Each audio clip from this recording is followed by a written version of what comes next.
Сегодня мы приехали на осмотр ласточкиного гнезда. Впереди на склоне у нас замок. Пешеходный маршрут около 200 метров. Здесь есть видовые кафешки, ресторанчики. В начале маршрута на Ласточкино гнездо. Но в связи с тем, что здесь сейчас строится гостиничный комплекс, вид краном и стройкой все соглашается. И вот с левой стороны тоже еще парочку есть. Цена на сегодняшний день, 2025 год, июль, бутылка 50 грамм коньяка крымского 300 рублей, вино также 300 рублей, 200 миллилитров, 150 миллилитров. Вот. Кофе 200-250 рублей. Сейчас покажу режим работы. Октябрь, апрель с 10 до 4, выходной по понедельникам. Май-сентябрь с 10 до 7 без выходных. Не знал, что понедельник выходной в не сезон. Пешеходный маршрут к замку Ласточкино гнездо 12 минут. Смотровая площадка, кафе, сувениры. Здесь парковка. Но я думаю, что если вниз проехать по дорогам, можно ближе подъехать к без пешеходного маршруту к Ласточкиному гнезду через стройку там. Вот.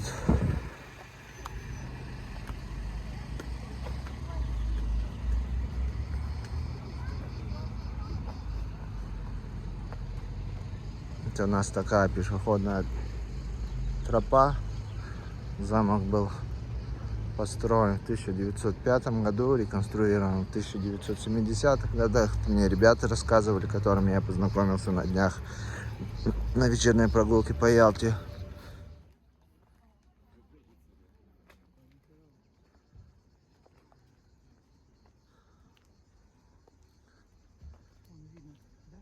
Да, вино, чача, коньячок.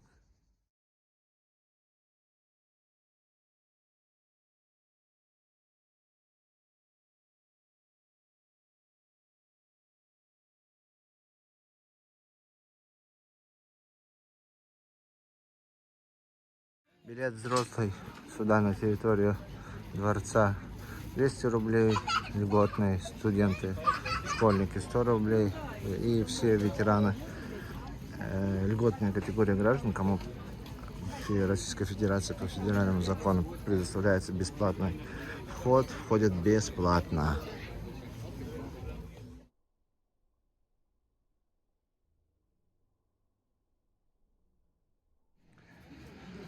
Ласточкино гнездо построен в 1912 году по проекту русского инженера-архитектора Шервуда. Ну, русская фамилия прям Шервуд. Реконструировано по проекту Ялтинского отделения Гипроград в 1970 году. Автор-конструктор Тимофеев, архитектор Таттиев.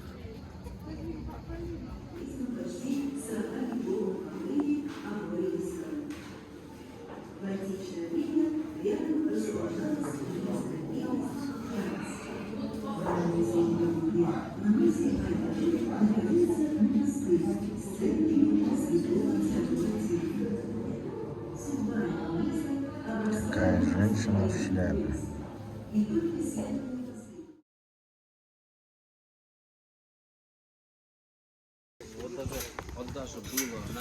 Сегодня мы приехали на осмотр Ливадьевского дворца.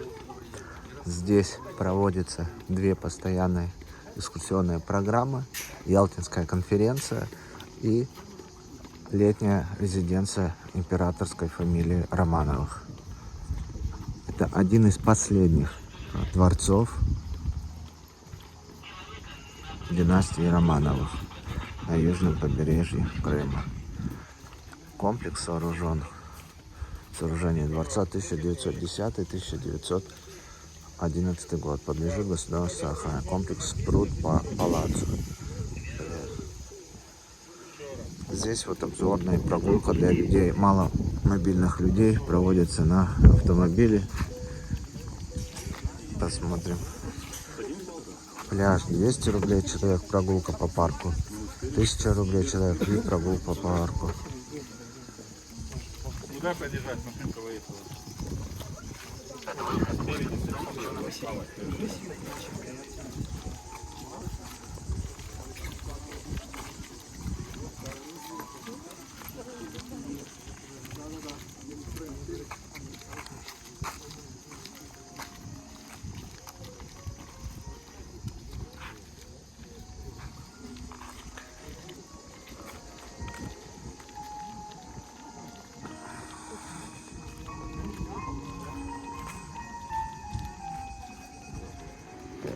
Тут видишь свободный парк, проход свободный по парку, гуляющий на пляж, а по самому зданию уже с экскурсионной программой, либо без, с прогулкой. Строительство нового дворца поручается талантливому ялтинскому архитектору Николаю Петровичу Краснову.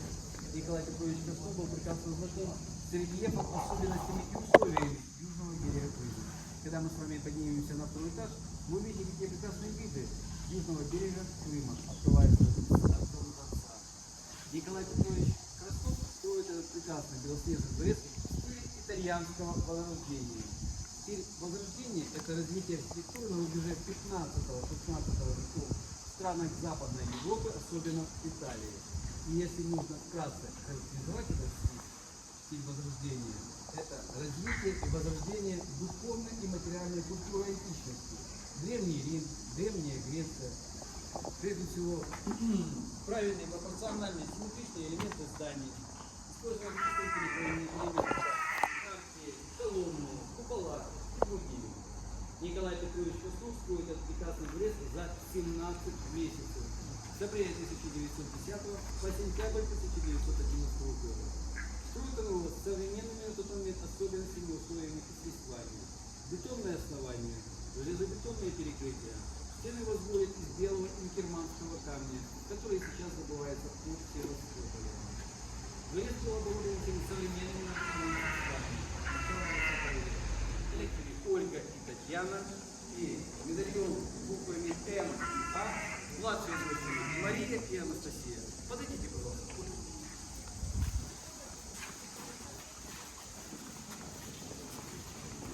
Двери во дворец суровые, с бронзовыми накладками.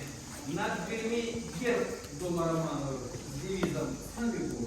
Проходите, Крымская и Ялтинская конференция стран союзниц антикиевской коалиции.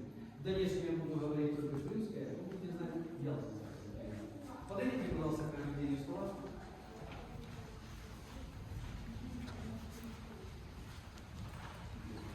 «14 месяцев прошло после Тегеранской конференции 1943 года. Прошла Крымская и Ялтинская конференция стран союзниц антикиевской коалиции. В дальнейшем я буду говорить только Крымская, вы будете знать Ялтинская. Подойдите, пожалуйста, к проведению стола.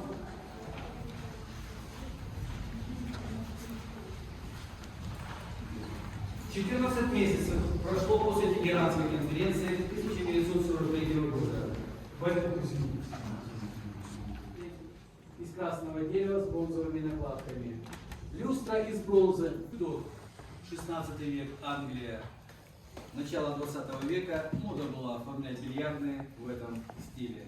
16 век, Англия, рыцарский стиль. Стены зала обшитые деревянными. Проходим, еще проходим. Система. Располагайтесь в центре зала.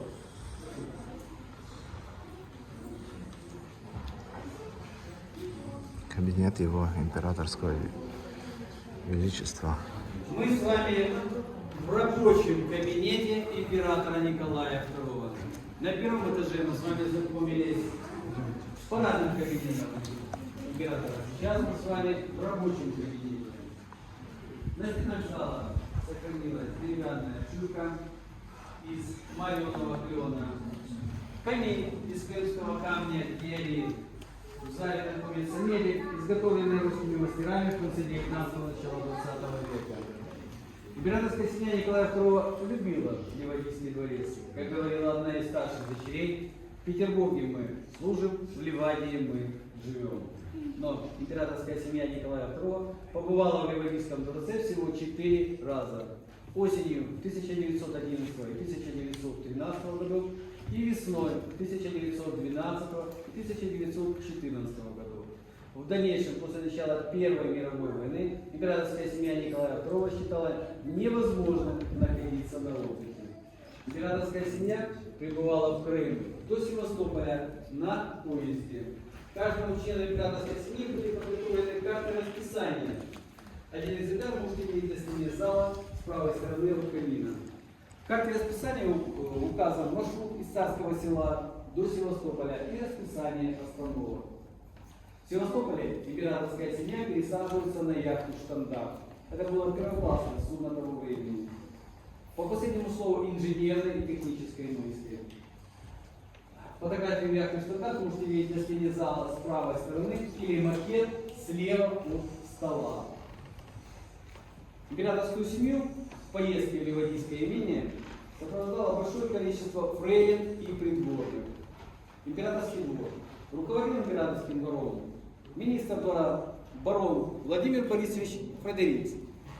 Фотографию Владимира Борисовича можете видеть на стене зала слева от камина. Это был близкий человек императорской семьи, потомок шведского офицера, плененного русскими войсками. Он был очень состоятельным человеком, поэтому далеким от великосветских интриг. Как свидетельствуют очевидцы и современники, император Николай II по натуре был замкнутым человеком, но с бароном Фредериксом мог разговаривать на многие и разные темы, в том числе о проблемах с министрами и взаимоотношениях с великими князьями. В доме Романовых сложилась традиция. Мужчины начинали свою жизненный путь с воинской карьеры. Женщины являлись шефами лейб-гвардейских полков. На стене зала, слева от шкафа, фотография старших дочерей императора Николая II в мундирных платьях подшефных лейб-гвардейских полков. А мы с вами перенесемся в 1913 год, юбилейный, торжественный год для дома Романовых, для императорской России. 300-летие правления дома Романовых. Праздничные мероприятия проходят по всей России. Основные торжественные мероприятия проходят в Санкт-Петербурге. На эти основные мероприятия приезжают из-за границы большое количество официальных лиц, венценосных особ, с поздравлениями, с подарками. На стене зала ковер ручной работы, подаренный персидским шахом. История ковра. После 1917 года он исчезает. Дальнейшая судьба его неизвестна. Он обнаруживается в середине 80-х годов на одном из аукционов в Германии. Его приобретает барон Эдуард Александрович фон Фальцфейд. Фотографию Эдуарда Александровича можете видеть справа на камине. И будучи здесь, в Ливадии, в 1993 году Эдуард Александрович в торжественной обстановке преподносит этот ковер в дар Ливадийскому дворцу-музею. Если вдаваться в более тонкие сферы истории в отношении этого ковра, всем известный вам Юлиан Семенов в середине 80-х годов, сидя в Берлине, в кафе, попивая чашечку кофе и читая газету, в рубрике объявления и реклама, видит, что на аукционе продается этот ковер.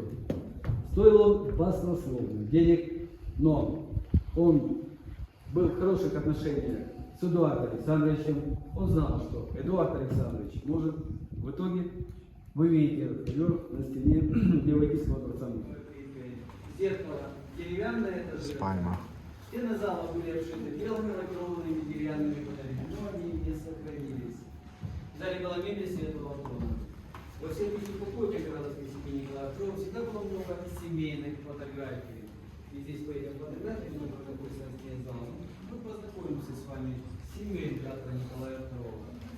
Фотография отец и мать, император Александр III и теннис. Сейчас мы называем большой теннис на траве. Все хорошо играли в этот вид спорта в императорской семье, кроме Александры Федоровны. У нее были больные ноги. Фотография пешей прогулки. Император Николай II, императрица Александра Федоровна. Пешая прогулка На горизонтальной тропе. Эта горизонтальная тропа была специально проложена для пеших прогулок императорской семьи Николая II. Она начинается чуть ниже Ливадийского дворца, идет до поселка Гаспро. Протяженность ее 6 километров 711 метров. Сейчас мы эту тропу называем Солнечная или Царская. Конные прогулки на южном берегу Крыма. Фотография старших дочерей императора Николая II. В Ливадийском дворце изображена церковь Аланецкого района, село Усланка. Далее на стене две акварели старших дочерей Ольги и Татьяны. Отдельные уголки Ливадийского парка. Церковь Иосифа и Сватия Соловецких. 1909 год. И Ланка Аланец. Никольская церковь в селе Лаврово, Санкт-Петербургская губерния. Вологодская губерния.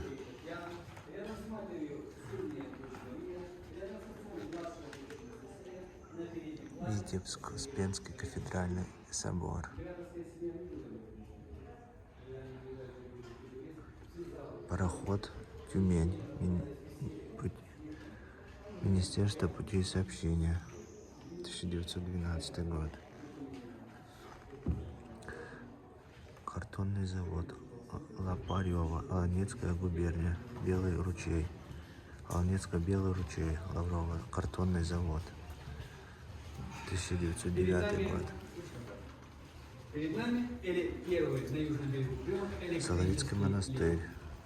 Он и сейчас действующий, ну, как вы сами понимаете, более 100 лет охраняет. Гонки на Екатерининском канале, Шлиссенбург. Он произведен и установлен фирмой Карл Мор.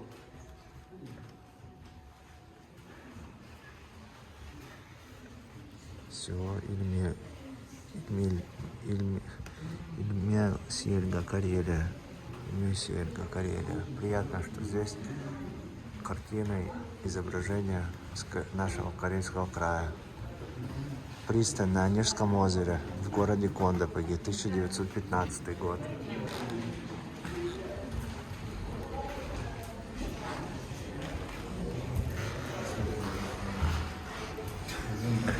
Дежурная комната.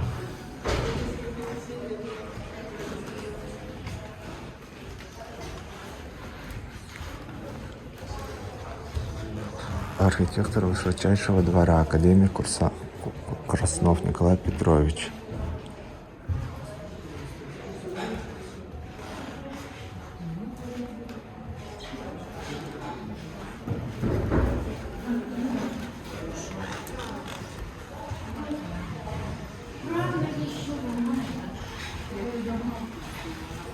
Пойду таблетку выпить, пойду.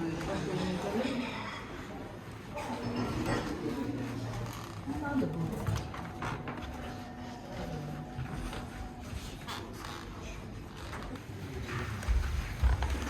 Я подозреваю, это у нас рога с императорской охоты. Севастополь. Разрушенный Херсонес. Земляка Николая II.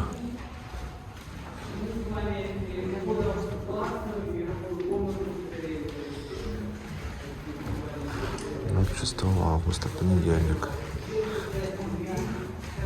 Задул и воздух, и значительно освежился погуляя и купался и с Ольгой Александровной и Татьяной и Анастасией, супругом, на Калуге. Пришел администратор Эбергард.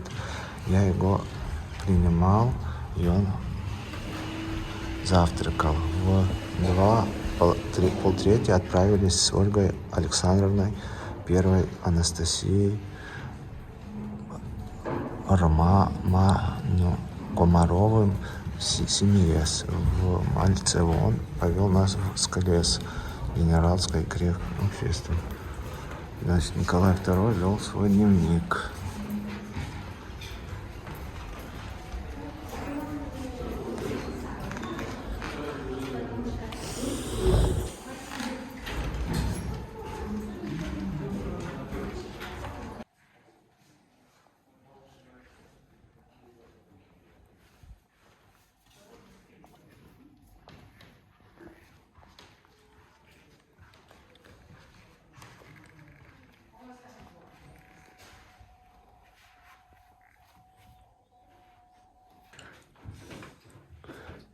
Пассажирский лифт. Не написано, ну, дата, значит, стройки 1905,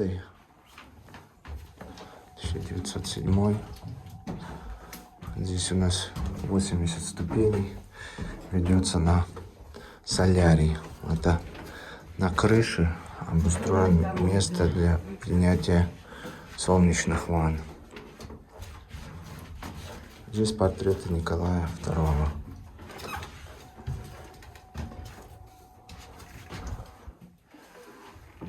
С Анной Федоровной.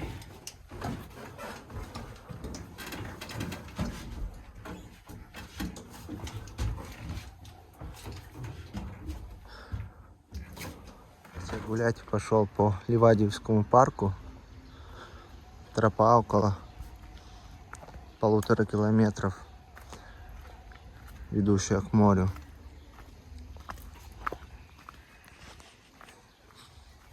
Удивительные тут деревья. Красная кора. Одна облезлая. То, что облезлая, красная, а так зеленая кора.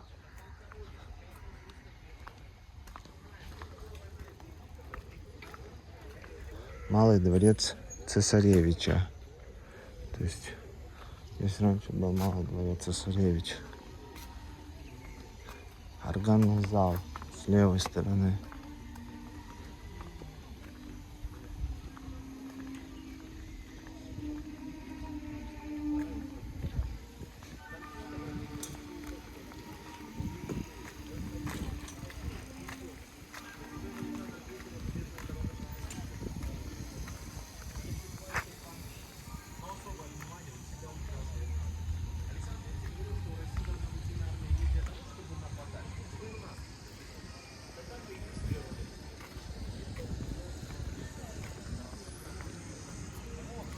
Император Всероссийский Александр III. У Руси есть только два союзника, ее армия и флот. Статный здесь Александр III. Крепкий мужик в сапогах и в шапке с саблей. Ливадия. Пляж. Ниже Ливадиевского дворца. Все эти волнорезы Советского Союза так портят береговую линию. Просто вы не представляете. Через каждые 150 метров натыканы. Но нигде в Европе таких глупых сооружений нету.